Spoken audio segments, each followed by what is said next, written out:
warahmatullahi wabarakatuh. Bertemu dengan saya kembali ya, Muharman Lubis sebagai dosen pengampu mata kuliah Jaminan Informasi dan Keamanan. Pada modul kedua ini kita akan membahas tentang memahami konteks ya dari jaminan informasi. Oke, beberapa outline ya yang akan kita pelajari dalam perkuliahan kali ini adalah terkait dengan cara kita berpikir, ya, critical thinking kita, kemudian prinsip-prinsip, ya, kemudian different view, nature traits, kemudian model-model, ya, dan framework, serta kebutuhan untuk jaminan informasi. Nah, apa itu information assurance?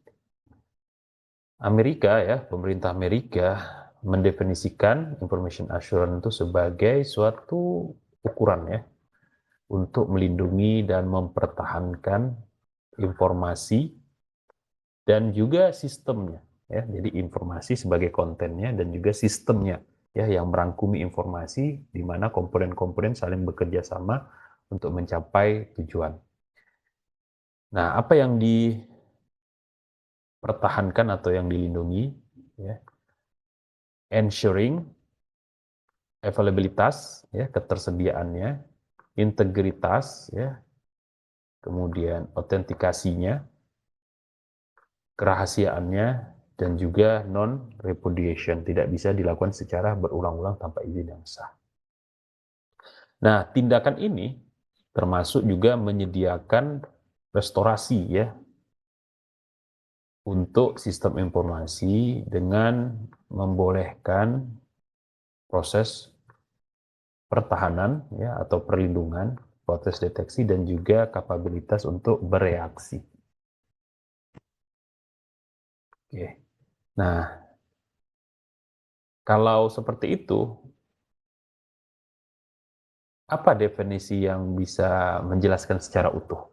Oke, tentunya ada banyak hal ya yang bisa kita nyatakan ya dalam konsep yang sangat luas ya dari information assurance itu. Ada terkait dengan ya proteksi dan defense ya. Kemudian tadi ada terkait dengan restorasi. Kemudian ada juga definisinya dari sisi kebijakan ya atau standar atau metodologi atau layanan.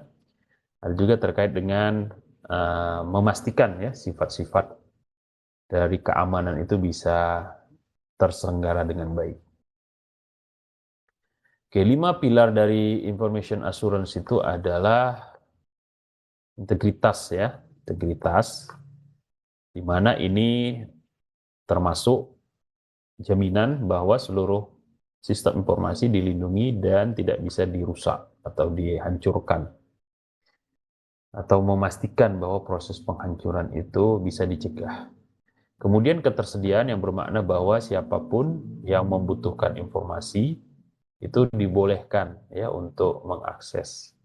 Kemudian autentikasi ini terkait dengan menjamin atau memastikan bahwa mereka-mereka yang punya akses adalah mereka yang benar-benar real sesuai dengan identitas mereka. Ya. Yang berikutnya adalah confidentiality, di mana ini terkait dengan rahasia, ya, yang bermakna bahwa yang bisa melihat certain data atau spesifik data, ya data-data yang khusus, yang khas, itu hanya mereka yang dikasih otorisasi. Dan yang terakhir adalah non-repudiation, ini sebagai pilar utama, ya pilar terakhir, di mana seseorang yang punya akses ke informasi di organisasi ya itu tidak bisa menolak ya atau membatalkan suatu aksi yang telah dilakukannya dan mendapat respon dari sistem, di mana harus ada metode yang bisa membuktikan ya bahwa dia melakukan apa yang dia lakukan gitu. Jadi orang tidak bisa mengklaim bahwa dirinya tidak melakukan hal tersebut ya ketika hal tersebut telah terjadi. Ya, jadi ada bukti yang otentik bahwa proses tersebut telah terjadi. Nah, ini pilar utama ya dari information assurance yang bisa diaplikasikan dalam various way tergantung dari sensitivitas organisasi kita dalam mengelola informasi sistem ya, information system. Tentunya 5 pilar ini menjadi acuan ya dari US government untuk menyelenggarakan ya sesuatu prosedur operasional yang aman dan terpercaya ya di lingkungan global. Oke, kita coba berpikir secara kritis ya. Suatu organisasi itu harus mempertimbangkan untuk membuat ya suatu kebijakan encryption di dalam organisasinya. Kemudian penetration tester dari tim itu memulai melihat ya dokumen, kemudian dicatat ya spesifik produknya, spesifikasinya, konfigurasinya, dan itu dimasukkan ke dalam kebijakan. Nah, haruskah satu kebijakan itu mengandung hal yang detail? Ini coba kita pikirkan. Apakah memang kebijakan itu harus detail? Berikutnya, suatu organisasi itu mempertimbangkan untuk memasukkan semua kebijakan, prosedur, standar, guidance dalam satu tempat ya, single handbook. Sehingga eksekutif harus atau hanya melihat ya sekali saja. Kira-kira apakah mekanisme ini atau cara ini ya bisa bermanfaat atau menguntungkan, atau malah pendekatan ini mengantarkan kepada sesuatu yang merugi. Nah, coba kira-kira kita pikirkan ini ya, core principle. Kata kunci yang harus menjadi acuan kita adalah holistik. Ya, bahwa suatu jaminan itu hanya bisa diberikan ketika kita sudah yakin bahwa segala aspek yang terkait atau yang terlibat dalam proses keamanan itu telah terpenuhi. Ya, sehingga tidak klaim gitu yang harusnya diperiksa atau dicek dengan penetration testing, dengan mekanisme-mekanisme simulasi. Itu ada 10 pintu, tapi nyatanya cuma satu pintu saja ya, pintu depan saja misalnya. Padahal ada banyak akses, ada banyak cara untuk mendapatkan data tersebut dari pintu belakang, dari pintu samping, ya, dari pintu atas dan sebagainya. Nah, harusnya kita coba lakukan simulasi dari seluruh pintu sehingga jaminan itu bisa tercapai. Ya, jadi harus secara holistik. Ya.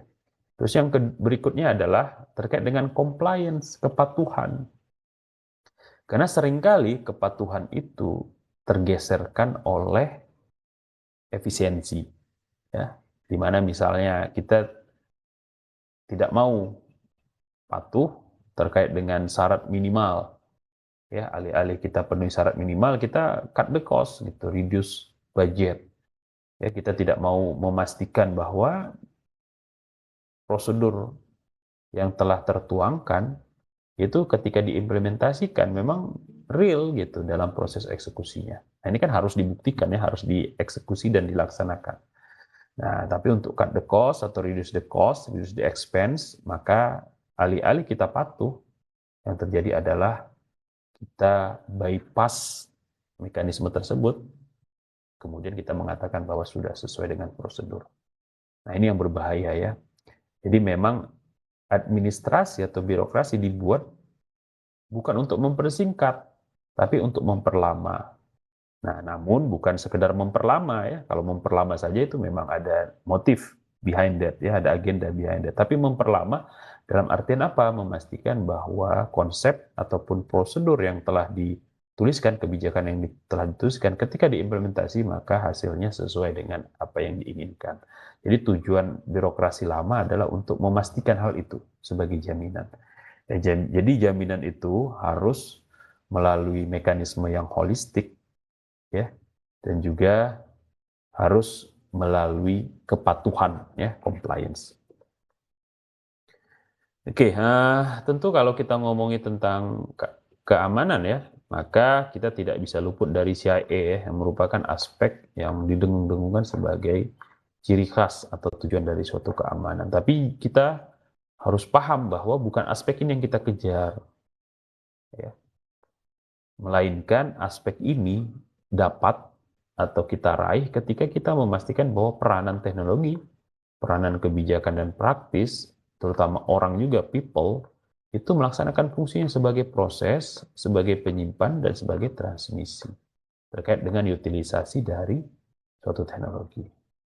Nah, oleh sebab itu, jaminan hanya bisa di-establish ketika life cycle bisnis itu berjalan dengan sebagai mestinya, berada pada track yang benar, tidak condong ke kanan, ya right tendency, ataupun condong ke kiri, left tendency. Jadi bias, kemudian estimasi-estimasi itu tidak menjadi prioritas. Bukan itu tidak boleh, itu boleh ya, tapi dalam tolak ukur atau skala yang lebih kecil. Nah, oleh sebab itu, proses jaminan itu bisa dilakukan dengan mekanisme broader ya, agak luas, ya, broader protection, di mana broader protection itu terkait dengan kontrol, ya, apakah sifatnya antisipatif, apakah sifatnya pengarahan, ya, direktif, apakah sifatnya korektif, ya, menyelesaikan masalah. Dan ini domainnya dari awal sudah didefinisikan. Area apa saja ini yang mau kita lakukan proteksi secara broader. Kemudian kita sudah mengenkripsi ya komunikasi, dan juga kita ada mekanisme untuk mendeteksi ya kecenderungan untuk menyerang atau perilaku penyerangan. Kemudian broader protection itu akan diturunkan menjadi detail ya, defend in deep. Jadi sesungguhnya memang suatu mekanisme keamanan itu harus dibuat secara detail ya, secara teknis. Di mana di sini ada mekanisme untuk deteksi anomali, ya, baik dari sisi kontrol logik ataupun communication behavior. Ada juga proteksi ya, pertahanan kita terkait dengan keamanan terminal ataupun terkait dengan serangan ITOT. Baru kemudian security dibangun ya melalui mekanisme tadi ya, lanjutan. Setelah detection itu kemudian dia ada mekanisme autentifikasi, ada juga availability check ya, security enhancement, dan lain sebagainya. Oke, ini beberapa prinsipal ya, tadi sudah dijelaskan. Namun dalam perkembangannya, CIA tadi berkembang menjadi hal-hal yang lain ya, untuk mendukung confidentiality, integrity, dan availability itu berlangsung dengan baik, maka ada yang disebut dengan autentikat. Ada juga yang disebut dengan akuntabilitas ya, dan ini bagian dari assurance ya, untuk memastikan aktivitas dan identitas kita benar. Ada juga tadi non-repudiation sudah dibahas ya, jadi perkembangannya makin nambah nih aspek-aspek yang harus kita pertahankan. Jadi sifat yang awalnya deep sesungguhnya akhirnya jadi broader, karena tak terlepas tadi holistical view itu harus dibangun. Dan ketika kita mulai mengembangkan, mulai memperbesar dan sebagainya, mau tidak mau skala keamanannya juga kita tingkatkan dari sisi frekuensinya, dari sisi monitoringnya, dari sisi cakupannya, ya, dari sisi lamanya dan sebagainya. Karena ada tuntutan bahwa jaminan itu bukan hanya dalam masa 1 tahun saja, 2 tahun saja, 3 tahun saja. Nah, harus bisa sustain, sehingga muncul konsep-konsep 20 tahun, 40 tahun, ya, try to assure the future.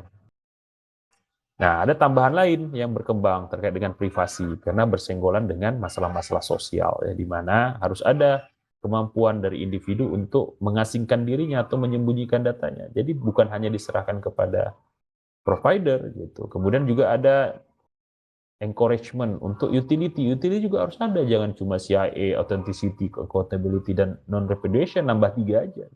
Harus nambah juga utility ya, di mana kapabilitas disediakan oleh networking system dan proses itu harus terintegrasi gitu. Jangan hanya sendiri-sendiri gitu, harus dikonekkan, harus disambungkan, terus kemudian user harus memilih juga ya, kira-kira device mana ini yang bisa kompatibel antar sesama mereka gitu. Kemudian harus ada mekanisme position gitu, kontrol ya di person ketika dia melakukan sesuatu hal. Jadi jangan hanya sekedar automate ya, automate oke gitu di proses-proses yang memang menuntut redundansi gitu, redundansi proses. Tapi di mana proses itu menuntut option dari klien, dari user ya, user memilih ya, maka jangan ada otomatisasi gitu, melainkan adanya possession gitu, sehingga jelas bahwa ini adalah pilihan dari user. Juga tadi authorize ya, jadi authenticity itu nggak cukup gitu, karena authenticity hanya memastikan ya akurasi gitu, jadi verifikasi bahwa data benar. Tetapi authorize itu memastikan bahwa yang bertanggung jawab itu juga benar gitu, yang menghandle, yang yang memiliki proses bisnis itu, ya the owner itu memang tepat gitu. Karena seringkali kita lihat datanya benar tapi orangnya nggak benar gitu, yang mengaksesnya nggak benar gitu, karena dia masquerading gitu, berpura-pura menjadi orang tersebut.